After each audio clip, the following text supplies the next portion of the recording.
Corey, you've been working with the president in some capacity, talking to the president all the time. This has been something that's been a huge problem his entire time in the White House, the leaks. It has been, and I think what you've seen from this administration and now from Attorney General Jeff Sessions, and I think from Chief of Staff General Kelly, is it's time to put a stop to this. And the leaks that are the most troubling, I think, to the administration are not the personal leaks, the backbiting that takes place in every White House and are made public, but the intelligence community leaks, which are information which is being shared in a small audience, which is then finding its way into the public domain. The concern there is the classification of the information and how that's being disseminated. Further, if you look at what Jim Comey did, where he publicly admitted under oath during a congressional hearing that he gave out information that he received when he was the FBI director to a friendly associate, specifically a college professor, so he knew that information would get to the general public. That is a leak that cannot continue to be perpetuated in this administration. They're going to crack down on those.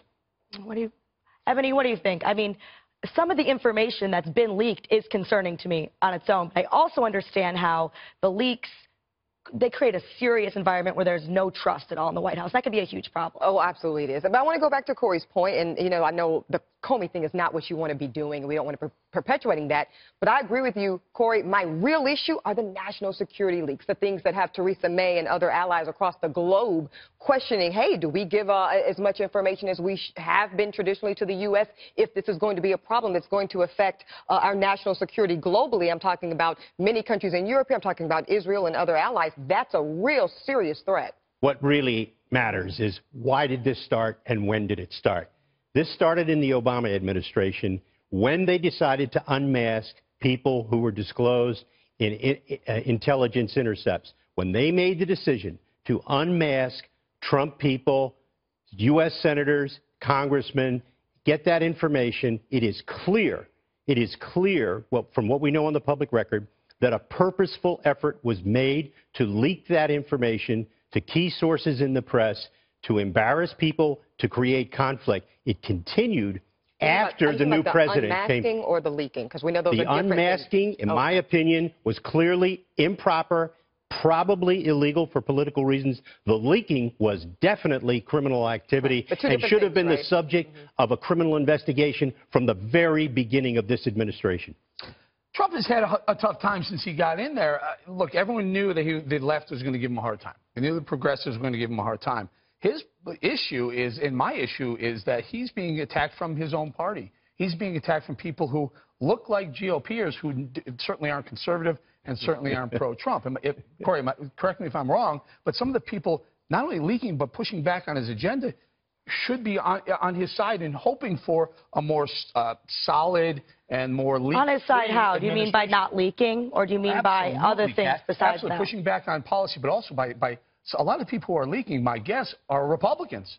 Well, they are, but you have to remember, and this is the fault of the administration, they have not moved fast enough to fill the position, so you have a number of holdovers from the Obama administration still sitting in key positions where they have access to information that don't want to see the president's agenda move forward. We call that the deep state. But those Corey, are the people that are there. That's not the only source of the leak, No, right? It's not the only source, but what we have seen time and again is if this administration would move faster and put their political appointees in place, the 4,152 that the president has a privilege to appoint, then some of that would be controlled. Not all of it, but you also have to understand there are people in the federal government who did not support the president and his agenda and want to do everything they can to destroy him from fixing the country. You know, the other thing, too, is, I mean, there are a lot of people who thought some of the people who were in the White House who are not in the White House right now may have been the source of some of the leaks. That's my question. But in other administrations, if you're caught doing that, you're outcast. You can't go find a job anywhere else. You're the person that was leaking on the Obama administration or the Bush administration, and you become a political It's a credibility problem. Now it's almost like, hey, you leaked on Trump. Come on, we have a job. You're rewarded for it. No, I think that's accurate. And correct me if I'm wrong as well, Corey. I think on Fox and Friends, you were talking about some of the potential leaks that were appointed by President Trump and still proved to be a problem. So I guess that's my question, Corey, is how does the president move steadfast with not just appointing his own people, but making sure those appointments are consistent with his agenda and his well-being? I think this is the primary focus of General Kelly. He is now the chief of staff. He's not the chief of the president. He's going to make sure that the staff that is surrounding the president is dedicated to one thing, which is moving the president's agenda forward. And look, I don't know General Kelly well, but I'm sure his first staff meeting, everybody paid attention. He's a law and order kind of chief of staff. He's a four-star general. He took Baghdad, one of those people. He's been a stalwart at the Department of Homeland Security, fixing part of the problem over there, and he's going to bring a sense of normalcy to that staff. And what he's going to say is, look, you don't have to be part of the staff, but if you are going to be part of the staff, we're all going to be on the same team. We're not going to have backbiting and infighting anymore. We're going to be around one team. We're going to be a cohesive team, and we're going to be on the president's team. Joe, honestly, though, Joe, I think one of the issues is also President Trump could do himself a lot of good by just not talking about Russia at all, because the stories coming out of the White House surrounding some of these things that have been leaked have changed with every leak. And if he would just not talk about it, there wouldn't be those issues. Look, Donald Trump is Donald Trump. No one is going to change his behavior. He is a unique individual. He's not a politician. And let me just say this, backing up Eric's point.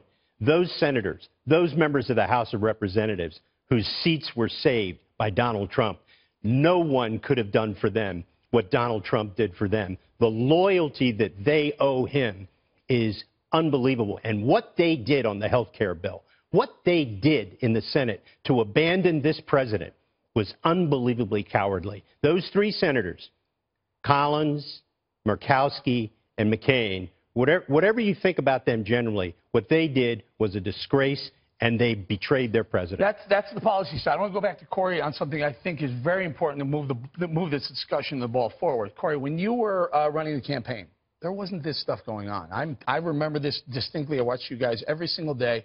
What can they do to change, to fix this? I mean, I know it's not a campaign anymore, it's an administration, but you were very strong keeping that group cohesive. What can they, besides bringing you back, and are they, but in lieu of that, what else can they do? Look, I think staff leadership starts at the top, and it's very important that General Kelly is coming in as a proven leader, someone who has leadership management and skills and a proven record of managing individuals in the toughest environments, including the war zones. And what he's bringing to the White House is an opportunity for a fresh start for a number of the employees who probably didn't have that. So right or wrong, it doesn't matter. You now have a clean slate with General Kelly. But Corey, is that too regimented? Is the military background too regimented for a Trump administration, which frankly, there's not a lot of discipline. That's what I love about it. It's not a very disciplined campaign/administration, and I like that better because I think it's more real. Well, I don't think you never change Donald Trump. No one's going to change Donald Trump. He has been successful for the last 40 years in real estate, on television, and books,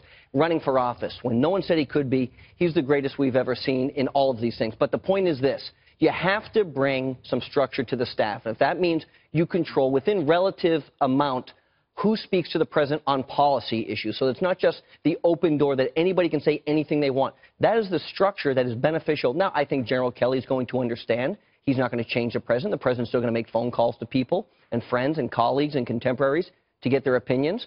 But the general should have some say when policy discussions that are going to affect the country are going to be made. Does he have confidence in Steve Bannon? Because Steve Bannon is his senior policy advisor. Does the general, as you just pointed out, he has to have confidence in the policy? Did they see eye to eye? I don't know where those two sit, but what I do think is the general's going to take some time. He's going to evaluate the staff. We saw the first decision that he made was to ask somebody to leave already. I think he's very clear that it's going to be his way on the staff side, and if there are people in that administration who are not on the president's agenda and they're evaluated, they'll be gone. Okay, to Eric's point, though, Corey, of kind of it's sort of too much discipline when it comes to someone, you know, kind of has as much bravado as President Trump. I want to know your take, because you were very, very effective, and I gave you much credit for that yesterday on the show, to get President Trump out of that primary. But going into the general, obviously we know Manafort came on board. I thought a more succinct, more disciplined message. Do you think that's kind of what we're seeing with this new chief of staff with General Kelly? No, look, you have to let Trump be Trump. I've said it 100 times in my life. Anybody who thinks they're going to change the president is not going to, because he's the greatest communicator we've ever seen as an elected official. There's no question about it. But do you think he was different in the general, Corey? Because I thought that he wasn't. No, look, the president during the campaign was the same person. He had the same message, the same messaging points. He's the one who drove those messages. Anybody who thinks that they were successful and caused him to be successful is naive. This campaign was 99.9% Donald Trump, and everybody else had a 0.01% role in it. He was the messenger that the American people wanted. All right, well, we're keeping an eye on the Senate vote to confirm Christopher Wray as